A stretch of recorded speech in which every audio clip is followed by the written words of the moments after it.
Prior to approximately 10 years ago, medical education really didn't incorporate end-of-life care in our formal training. When we started expanding in Hospice Palm County and doing inpatient units, our census grew from around 135 to 200 patients, where we currently have over 1,200 patients a day that we take care of. A movement within hospices and within palliative care, within hospital-based palliative care units as well as universities, really started developing palliative care programs in hospice and end-of-life care, developing education and curriculum that's been mandated by several states and medical societies.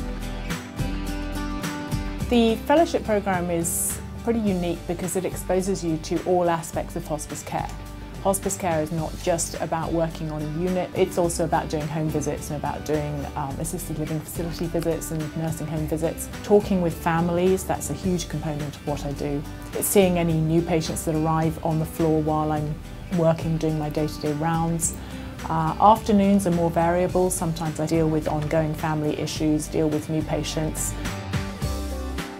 After the year 2012, in order to become board certified, the only way you'll be granted privileges in that specialty is to have a fellowship. The fellowship program that we're offering is a one-year clinical fellowship which will allow the individual, once they're done with their training, to be a well-rounded physician that will be able to provide consultative services, primary care and end-of-life care, and symptom management.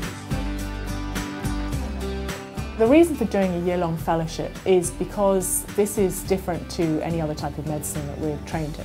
Residency is very good at getting you sharp on your physical examinations and use of medications and getting used to stress and getting used to sleep deprivation and all those other things that residency instills into you. It does not train you how to deal with all the emotional aspects of medicine. That is primarily what hospice is about. It can be very emotionally evocative because there is a great deal of stress towards the end of life and a great deal of ethics to navigate your way through, as well as getting very comfortable with administering pain medication, getting very comfortable with physical symptoms at end of life, and getting very comfortable with dealing with patient-orientated goals as opposed to telling patients what you think they need. This is where we actually ask patients and find out what they think they need and see if we can provide that.